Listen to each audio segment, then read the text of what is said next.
Assalamualaikum warahmatullahi wabarakatuh. Siksa kubur merupakan hal yang sangat tidak diharapkan oleh setiap manusia ketika kita ingin pulang menghadap Allah Subhanahu wa Ta'ala. Oleh karenanya, sahabat pejuang ilmu, selamat datang di Ilmu Pejuang Islami Channel. Kali ini kita akan membahas salah satu rahasia lepasnya diri dari siksa kubur. Sebagaimana banyak para ulama telah mengajarkan kepada kita bahwa ada salah satu ilmu yang sangat bermanfaat untuk diaplikasikan dalam kehidupan kita sehari-hari.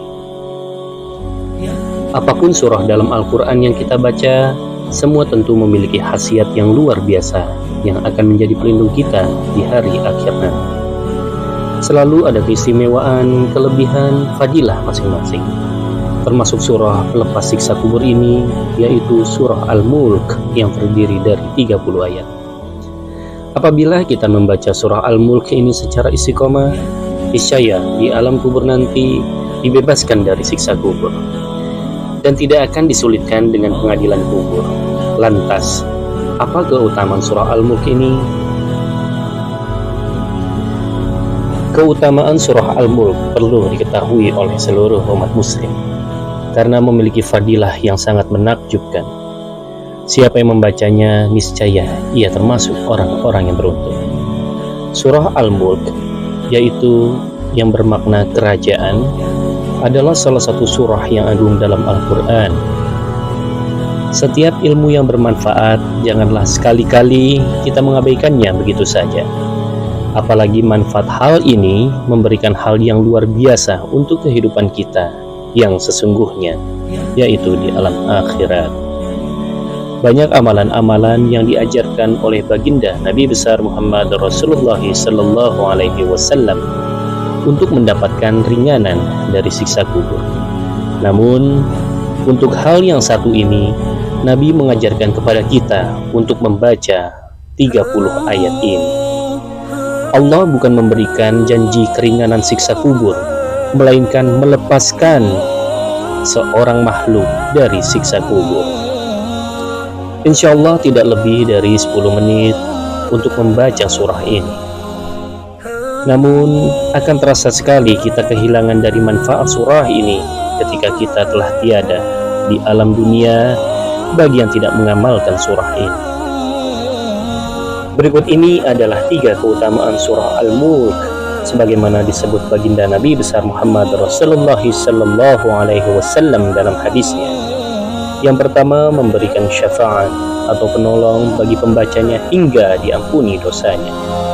Sebagaimana dalam hadis Nabi yang diriwayatkan oleh Imam Ahmad, Imam Abu Daud, Imam At-Tirmizi, Imam An-Nasai, Imam Ibnu Majah. Baginda Nabi besar Muhammad Rasulullah Sallallahu Alaihi Wasallam bersabda dari Abu Hurairah radhiyallahu an, Nabi bersabda, Inna suratan fil Qur'an 30 ayatan syafa'a li sahibiha hatta ghufira lahu tabarakalladzi biyadihil mulk. Sungguh di dalam surah Al-Quran yang ayatnya terdiri dari 30 dapat memberikan syafaat untuk membacanya. Ia diampuni, yakni surah Tabarakalladzi biyadihil mulk. Yang kedua, pembela bagi sang mayit sampai tempat kedudukannya adalah surga. Sebagaimana hadis baginda Nabi besar Muhammad Rasulullah Sallallahu Alaihi Wasallam yang diriwayatkan oleh Imam Tabrani, Imam Al-Hafiz Ad-Diya Al-Maqdisi telah meriwayatkan melalui jalur salam Ibnu Miskin dari Sabit dari An-Nas yang mengatakan bahwa Rasulullah Sallallahu Alaihi Wasallam bersabda, Suratun fil Qur'an khasamat an sahibiha hatta adkhalatul jannah Tabarakalladzi biyadihil mulk.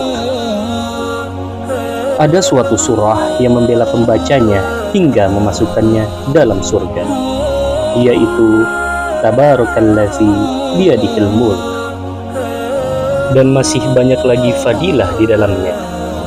Yang menjadi pertanyaan, banyak sahabat kita pejuang ilmu masih bertanya-tanya apakah hanya dengan membaca surah Al-Mulk bisa terlepas dari siksa kubur.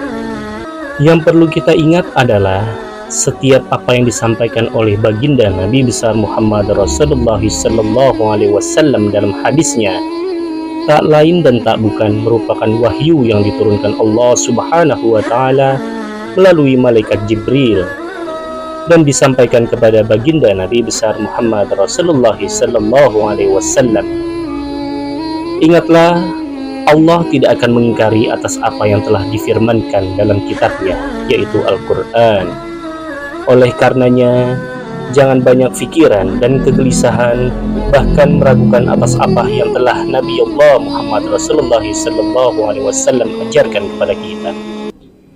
Sebagaimana dalam firman Allah surah An-Nisa ayat 80. A'udzu billahi minasyaitonir rajim.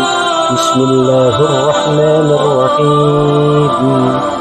Man yuti'ir rasul faqad ata'a Allah wa man tawalla fama arsalnaka 'alaihim hafizan.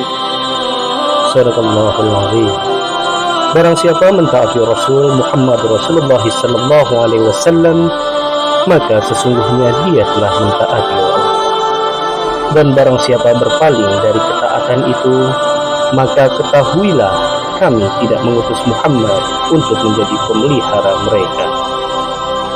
Mulai dari sekarang, laksanakan apa yang diperintahkan oleh Allah Subhanahu wa Ta'ala dan apa yang diajarkan oleh baginda Nabi besar Muhammad Rasulullah SAW.